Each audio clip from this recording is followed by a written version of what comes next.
வணக்கம் நண்பா. நிச்சயம் என்றாவதொரு நாள் என் வாழ்க்கை மாறும். இன்று நான் அனுபவித்துக் கொண்டிருக்கும் கஷ்டங்களும் சோதனைகளும் என்னை விட்டு விலகி நான் விரும்பும் வெற்றியும் புகழும் நிச்சயம் என்னை வந்தடையும் என்பதே மனிதர்கள் அனைவரதும் நம்பிக்கையாகும். நிச்சயம் என்றாவதொரு நாள் அந்நம்பிக்கை நிறைவேறும். நமது கனவுகள் அனைத்தும் நனவாகும் என அவர்கள் காத்திருக்கின்றார்கள். ஆனால் வருடங்கள் பல கடந்தும் அக்காத்திருப்பு ஓர் முடிவுக்கு வருவதில்லை. அவர்களது வாழ்வெங்கும் நிறைந்திருக்கும் கஷ்டங்களும் சோதனைகளும் முடிந்த பாடில்லை. இப்படி வெற்றிக்காக காத்திருக்கும் ஒரு மனிதனாக நீங்களும் இருந்தால் இன்று நீங்கள் ஓர் உண்மையை உணர்ந்து கொள்ள வேண்டும். நீங்கள் காத்திருக்கும் வெற்றி என்றும் உங்களை தேடி வரப் போவதில்லை. அதற்காக நீங்கள் காத்திருக்கும் ஒவ்வொரு நொடியும் வீணாகவே கழிக்கின்றது. நிச்சயம் வெற்றியை நாமே தேடிச் செல்ல வேண்டும். அதை எளிதாக கைப்பற்றும் அளவிற்கு ஒரு பலம் மிக்க மனிதனாக நாமே மாற வேண்டும். அப்படிப்பட்ட ஒரு மனிதனாக நீங்கள் உருமாறாதவரை வெற்றி என்றும் உங்களுக்கு வெறும் கனவாக மட்டுமே இருக்கும். அவ்வெற்றியை நனவாக்க நீங்கள் விரும்பினால் இனி நாம் கூறப்போகும் 5 யுக்திகளையும் தவறாமல் பின்பற்றுங்கள். முதலாவது, உங்களை ஏற்றுக்கொள்ளுங்கள். ஓர் வெற்றியாளனிடம் இருக்க வேண்டிய முதல் தகுதி எது தெரியுமா? அவன் எப்போதும் தன்னை ஏற்றுக்கொள்பவனாக இருப்பான். தனது நிறை குறைகளை ஏற்றுக்கொள்பவனாக இருப்பான். அவன் எக்காலத்திலும் இன்னொரு மனிதனைப் போல மாற விரும்புவதில்லை. இன்னொருவனது வாழ்க்கையை வாழ விரும்புவதில்லை. மாறாக அவன் என்றும் தன் வாழ்வை நேசிப்பான். அதை எவ்வாறு தொடர்ந்து மேம்படுத்தலாம் என்பதையே சிந்திப்பான். இப்படிப்பட்ட ஒரு தன்னம்பிக்கை கொண்ட, உங்கள் மீது முழுமையான திருப்தி கொண்ட ஒரு மனிதனாக நீங்கள் இல்லை என்றால் முதலில் உங்களை நீங்களே நேசிக்க கற்றுக்கொள்ளுங்கள். உங்களது நிறை குறைகளை மனதார ஏற்றுக்கொள்ளுங்கள். ஏனெனில் அவைதான் உங்களை தனித்துவமான மனிதனாக மாற்றுகின்றன.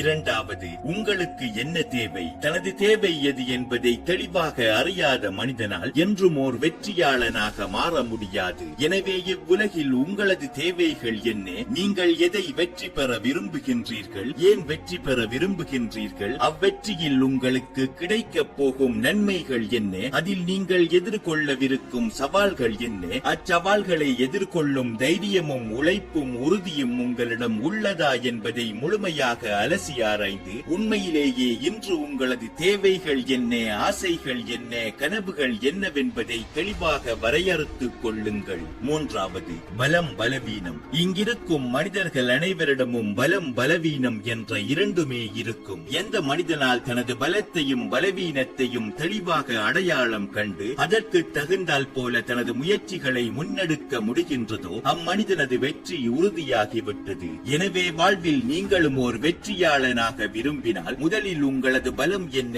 பலவீனம் என்ன, திறமைகள் என்ன, உங்களால் எதை சிறப்பாக செய்ய முடியும், எதை செய்வதில் நீங்கள் அதிகம் தடுமாறுகின்றீர்கள் என்பதை தெளிவாக கண்டறிந்து உங்களது வெற்றிக்கான முயற்சிகளில் முடிந்தவரை உங்களது பலத்தை அதிகமாக பயன்படுத்தி பலவீனத்தை பயன்படுத்துவதை குறைத்துக் கொள்ளுங்கள். அல்லது அதற்கு இன்னும் ஒரு மாற்றீட்டை கண்டறியுங்கள். நான்காவது, இன்று எது முடியும்? நிச்சயம் உங்களது கனவுகள் பிரம்மாண்டமானவையாக இருக்கலாம். அக்கனவுகளை முழுமையாக அடைவதற்கு மிக அதிக காலம் எடுக்கலாம். மிக மிக அதிக உழைப்பை அது வேண்டி நிற்கலாம். நிச்சயம் அப்பிரம்மாண்ட இலக்கை அடைவது அத்தனை எளிதான காரியம் அல்ல.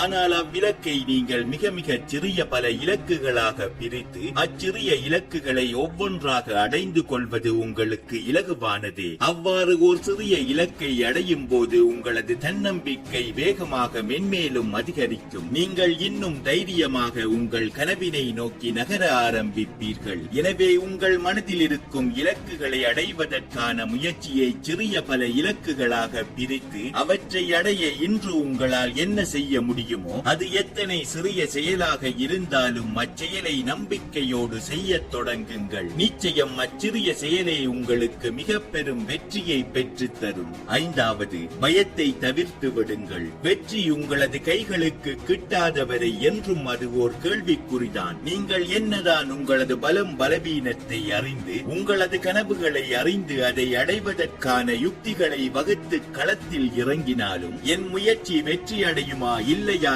என்ற சந்தேகமும் பயமும் எப்போதும் உங்கள் மனதில் மேலோங்கி இருக்கும். என் முயற்சி தோற்றுவிட்டால் என்ன செய்வது என்ற தயக்கம் அடிக்கடி உங்களை ஆட்கொள்ளும். அது யதார்த்தமானதே. ஆனால் எந்த மனிதனால் பயத்திற்கும் தயக்கத்திற்கும் கட்டுப்படாமல் அவற்றை எப்படி அப்படியே புறம் தள்ளிவிட்டு தான் வெற்றி பெறுவேன் என்ற முழுமையான நம்பிக்கையோடு முன்னோக்கி நகர்ந்து கொண்டே செல்ல முடிகின்றதோ அம்மனிதனது வெற்றியை எவராலும் தடுத்துவிட முடியாது. அப்படிப்பட்ட ஓர் மனிதனாகவே நீங்களும் இருக்க வேண்டும். உங்கள் பயத்தையும் தயக்கத்தையும் புறம் தள்ளி நாம் இங்கு கூறிய 5 யுக்திகளையும் தவறாமல் பயிற்சி செய்து உங்களது முயற்சிகளில் அவற்றை அமுல்படுத்தினால் அம்முயற்சியில் நீங்கள் வெற்றி பெறுவது உறுதி.